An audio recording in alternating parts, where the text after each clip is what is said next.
ፍልሰታ በሰላም አደረሳችሁ። እንኳን አደረሳችሁ። በድጋሚ እንኳን አደረሳችሁ።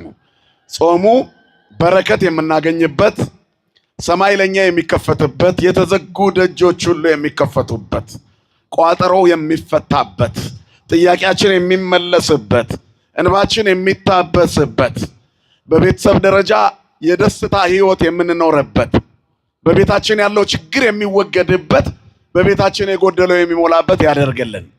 በዶኪማስ ቤት ተገኝታ ሰርጉን የጎደለውን በመሙላት እንዳሳመረች በእኛ ቤት የጎደለውን ዛሬም የኛ ህይወት ወይን አቶ ውሃ እያለ ምግባር ተለይቶት የስነ ምግባር ወይን፣ የቅድስና ወይን፣ የለውጥ ወይን የጎደለው ውሃ የሚሸት ህይወታችንን፣ ጣዕም ያጣውን ህይወታችንን ድንግል ማርያም ገብታ ታለምልምልን። አንዳንድ ነጥቦች ስለ ሱባኤ እንያስካል። ጾምን ከመጀመራቸው በፊት ምእመናን ራሳቸውን በስጋም በነፍስም ማዘጋጀት አለባቸው። እጅግ በጣም አጭር ነገር ግን ረጅም፣ ትንሽ የምትመስል ግን ከባድ መልስ የምታስገኝ የሱባኤ ወቅት ናት የእመቤታችን ወርኃ ፍልሰታ።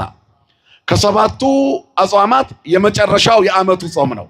ክርስቲያኖች በዓመት ውስጥ እንዲጾሙት ከተደነገገው ጾም የመጨረሻው ጾም ወርኃ ፍልሰታ ነው። ዓርብ ሮብ እንዳለ ሆኖ ማለት ነው። ከመስከረም ጀምሮ ጾመ ድህነት ዓርብና ሮብን እንጀምረዋለን። ከዚያ በኋላ ልደት ሲመጣ ጾመ ነቢያትን እንጾማለን። ከልደት በፊት ሁለተኛው ጾም እሱ ነው። ከዛም በኋላ የልደትና የጥምቀት ዋዜማ ገሃድ እንጾማለን። ሶስተኛው ጾማችን እሱ ነው። ከዚያ አብይ ጾም ከመግባቱ በፊት ነነዌን እንጾማለን። አራተኛው እሱ ነው። አብይ ጾም እንጾማለን። አምስተኛው ጾማችን ነው። በዓለ ሃምሳን ተሻግረን ጾመ ሐዋርያት የሰኔ ጾም እንጾማለን።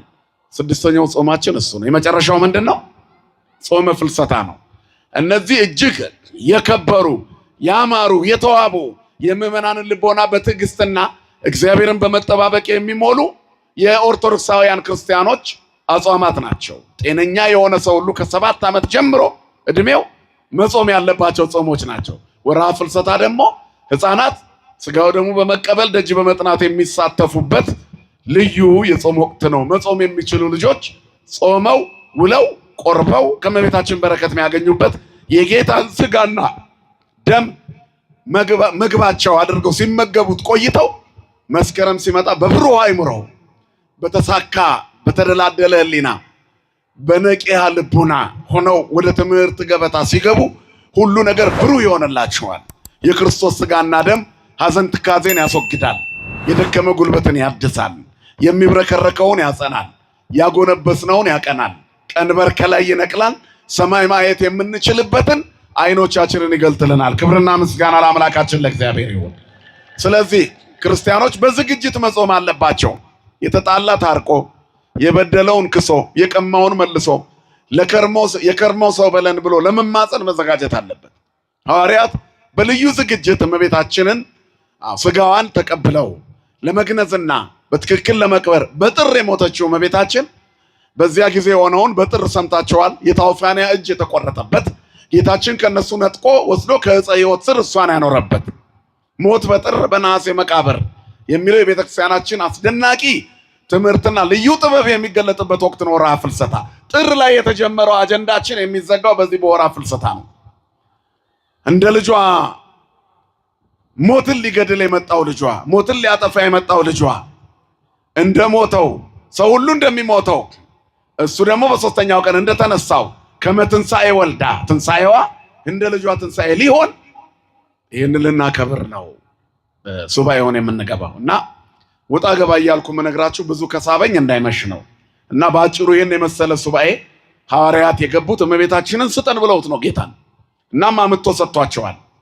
እመቤታችንን በዕለተ ሰንበት ሰጥቷቸዋል። ወስደው ቀብረዋታል። ሰኞን ውሎ ማክሰኞ በ16 እመቤታችን ተነስታለች፣ አድርጋለች። ስሟ ለዘላለም የተመሰገነ ይሁን። ስለዚህ አዲስ ኪዳን በሁለት እግሩ የቆመበት፣ በምድር ላይ በደንብ የተሰበከበት፣ በአካል በግዘፍ ጌታን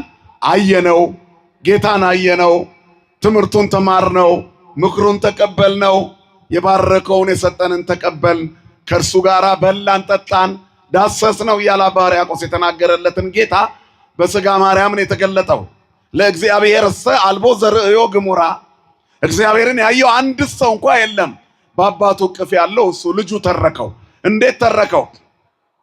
በስጋ ማርያም ተገልጦ። እግዚአብሔር የታየው ሰው ሆኖ የተገለጠው በእመቤታችን ነው። ከሰማይ ስጋ ይዞ አልመጣም። መለኮት ሙሉ በኩለሄ ነው።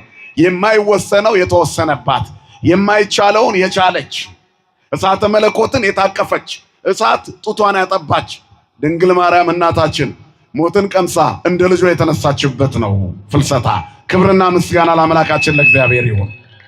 ስለዚህ በዚህ ሱባኤ ወቅት ምእመናን ወደ ሱባኤው ከመግባታቸው በፊት ጥርት ያለ ንጹሕ ልብ፣ በእምነት የተገነባ በተስፋ የተሞላ ይደረግልኛል የሚል ናፍቆት ሰዓት እየቆጠሩ መጾም ብቻ ሳይሆን እግዚአብሔርን ለማግኘት ለጥያቄያችን መልስ ለማግኘት ጭምር ፍጹም በሆነ ጥንቃቄ 2 ሱባኤ ናት፣ 14 ቀን ነች። እነዚህን ቀናቶች በጥንቃቄ ልንጾም ያስፈልጋል።